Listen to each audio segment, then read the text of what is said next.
মাজতে কোনোবা এজন ইউটিউবাৰে এই পাহৰিলো দেই সি মানে খুব মানে মামাক লৈ গালি পাৰি আছিল মানে মাননীয় মুখ্যমন্ত্ৰীক লৈ যে ছিংগাপুৰৰ যদি পোষ্টমৰ্টম ৰিপৰ্টটো যদি ৰাজহুৱা কৰিব পাৰে মুখ্যমন্ত্ৰীয়ে তেতিয়াহ'লে গুৱাহাটী GMCৰ ৰিপৰ্টটো কিয় ৰাজহুৱা কৰিব নোৱাৰে প্ৰথম কথাটো হ'ল তেওঁ নাজানে যে সেইটো পোষ্টমৰ্টম ৰিপৰ্ট নাছিলে সেইটো এখন মানে সেইটো এটা ডেথ চাৰ্টিফিকেট আছিলে তাতে খালি যাত কজ অফ ডেথটো লিখা আছে আৰু ধৰক সেইখন ডেথ চাৰ্টিফিকেট হয় কেতিয়া মৰিছে তাৰ টাইম চাইম হাবি জাবি এইবিলাক লিখা আছে যিখন নৰ্মেল ডেথ চাৰ্টিফিকেট আৰু যিহেতু সেইখন বেলেগ দেশত হৈছে ঘটনাটো গোটেই বেলেগ দেশৰ পৰা এডমিনিষ্ট্ৰেশ্যনে পোষ্টমৰ্টম ৰিপৰ্টৰ ভিত্তিত বা সেই মেডিকেলৰ ৰিপৰ্টৰ ভিত্তিত ডেথ চাৰ্টিফিকেটখন বনাই দিছে যিখনৰ কাৰণে আমি তেওঁক আনিব পাৰিছোঁ মৃতদেহটো অনা হৈছে কথাটো সেইটো পোষ্টমৰ্টম ৰিপৰ্ট নহয় মানে সেই পোষ্টমৰ্টম ৰিপৰ্টখনো ৰাজহুৱা হোৱা নাই আৰু গুৱাহাটীখনো হোৱা নাই গতিকে সেইটো ৰাজহুৱা কৰা বস্তু হয় নে নহয় সেইটো কোনো চৰকাৰক গালি পৰাটো উচিত নহয় তেওঁলোকৰ ফেমিলিয়ে যদি কয় বোলে এখন ৰাজহুৱা কৰি দিম আমি এইটো তেওঁলোকৰ কথা হয়তো মানে আপোনালোকৰ ক্ষেত্ৰতো হয়তো যদি ফেমিলি তেনেকুৱা হয় আপোনালোক হয়তো নিবিচাৰিব পাৰে পোষ্টমৰ্টম ৰিপৰ্টটো ৰাজহুৱা কৰাৰ ক্ষেত্ৰত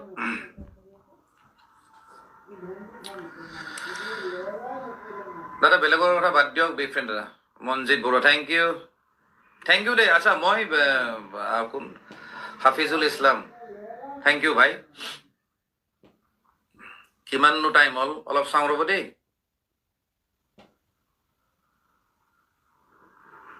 বহুত টাইম হ'ল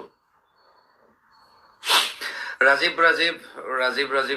আছাম ঋতুদা is the best love you thank you চাওক এটা কথা কওঁ দেই এইখিনিতে মই এটা কথা কওঁ আপোনালোকৰ ধৰক কিছুমান কমেণ্ট কৰে মই কিছুমান লগে লগে প্ৰত্যুত্তৰ দিম এনেকুৱা নহয় যে মই 100% ৰাইট কিন্তু মোৰ যিখিনি ধৰক চিন্তাধাৰা মই তাৰ মাধ্যমেদি মই আপোনালোকক এনচাৰ দিছোঁ তাত দুই এটা ন' ডাউট ভুল হ'ব পাৰে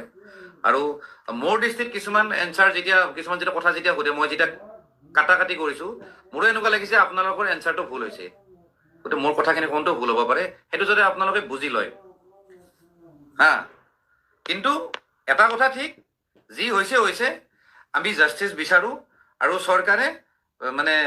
জাষ্টিচ দিব বা ন্যায় দিব বুলি আমি আশাবাদী আমি তেনেকৈ কোৱা উচিত দেই বাকী পিছৰ কথা পিছত হ'ব আৰু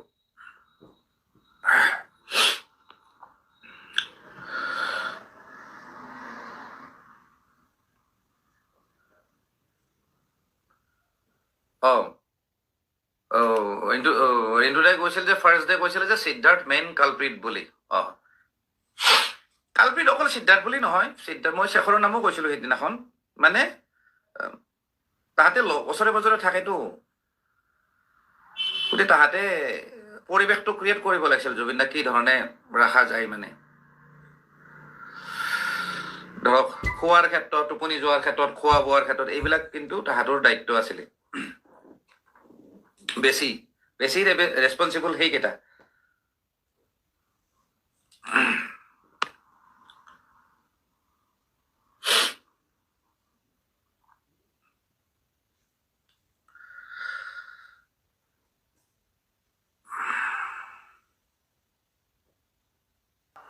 দাদা ইহঁতত থকা সকলোৱে বগা পোচাক পৰিধান কৰাৰ কাৰণটো কি মই আজিলৈ ভাবি পোৱা নাই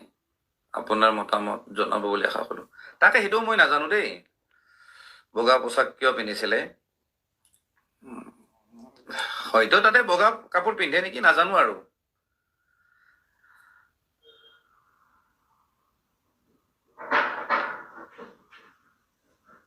বিক্ৰম দাস লগ পাম ভাই পলিটিক্স নকৰিব মামা তাকে নহয় মামা বুলি নকবা অকল যিমান পলিটিক্স কৰা মানুহ আছে ৰাজনীতিৰ যিমান মানুহ আছে সকলোকে ৰিকুৱেষ্ট কৰক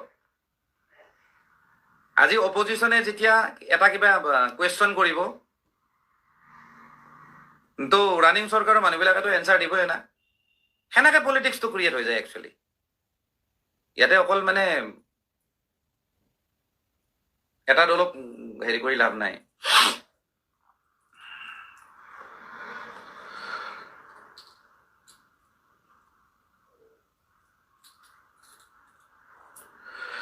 কি কৈছে লোকমান আচ্ছা এইটো মন্তব্য শুনা মুখ্যমন্ত্ৰী আজি মন্তব্য কৰিছে যে কংগ্ৰেছৰ মানুহবোৰে মাকৰ গৰ্ভৰ নহয় মেচিনৰ পৰা জন্ম লাভ কৰিছে এই ক্ষেত্ৰত নাই মই এইটো শুনা নাই দেই মই ৰিয়েলি কৈছোঁ মই কষ্টম এইটো শুনা নাই মই দেখা নাই হয়তো এইটোতো নিউজে চিউজে বাজিবলৈ একচুৱেলি মই নিউজো চোৱা নাই চাম বাৰু এইটোক লৈ মই মানে আকৌ লাইভ আহিম কালি আকৌ লাইভ আহিম এনেকুৱা ধৰণৰ মন্তব্য যদি দিছে এইটো কি ক্ষেত্ৰত দিছে তাৰমানে কি হয় জানে কিবা এটা যেতিয়া কথা কয় নহয় চবৰ ক্ষেত্ৰতে অকল মানে আমাৰ মুখ্যমন্ত্ৰী হওক বা বেলেগ মানুহৰ ক্ষেত্ৰত হওক বা কোনোবা এজন যদি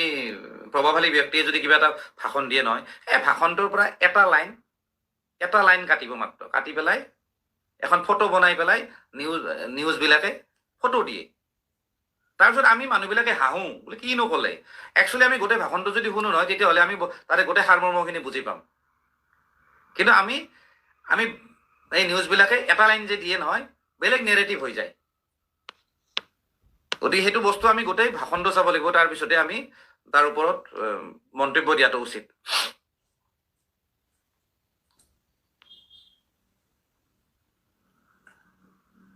একচুৱেলি কি জানেনে এই যে নিউজবিলাকে যে অকল এটা যে ফটো দিয়ে গম পায় নে তাৰ কাৰণটো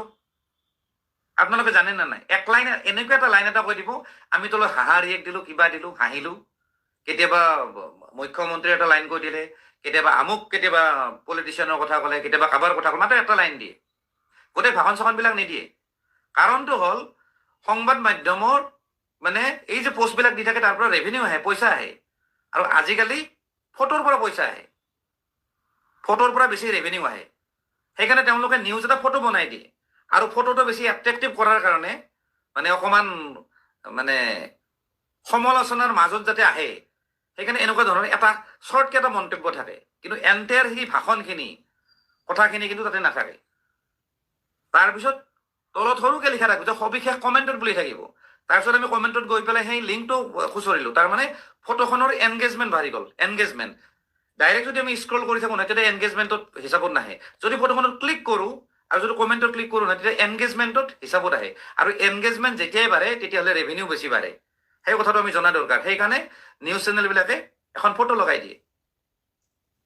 শ্যাম কানু মহন্তই আমুক বুলি ক'লে কিবা বুলি ক'লে এনেকুৱা এটা লাইন কৈ দিব তাৰমানে আমি হয় শ্যাম কানু মহন্তক খং কৰিম নহ'লে শ্যাম কানু মহন্তক লৈ আমি হাঁহিম এনেকুৱা ধৰণৰ কথা গতিকে তাক লৈ আমি জাজমেণ্ট কৰাটো উচিত নহয় বা আমি মন্তব্য দিয়াটো উচিত নহয় আমি গোটেই বস্তুটো একচুৱেলি চালি জাৰি চাব লাগে গোটেই ভাষণখিনি চাব লাগে যে একচুৱেলি কি কৈছিল গতিকে মুখ্যমন্ত্ৰী ডাঙৰীয়াই যিখিনি কথা কৈছে আপুনি যে ক'লে এজনে লোকমান ৰহমান নেকি এই বিষয়টো কি আছিল একচুৱেলি আমি জনাটো দৰকাৰ মৰমৰ বন্ধু বান্ধৱ এনিৱে ভালেখিনি টাইম হ'ল স্ক্ৰিপ্ট অথবা কাট ভিডিঅ' নহয় মুখ্যমন্ত্ৰী ইতিমধ্যে তেওঁৰ পেজত ভিডিঅ'ত আপলোড কৰিছে কিছু সময় আগত আচ্ছা ঠিক আছে এইটো চাই ল'ম বাৰু ভাই এইবাৰ আমি আচ্ছা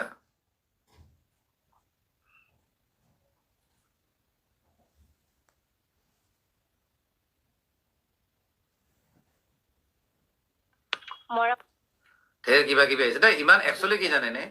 গোটেই মানে সেই আৰু আপোনালোকে এতিয়া অলপ সময় পিছত গালি পাব এই ৰাজনীতিৰে কথা পাতি থাকে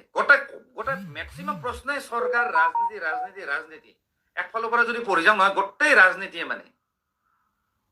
আল্টিমেটলি মই ৰাজনীতিৰে কথা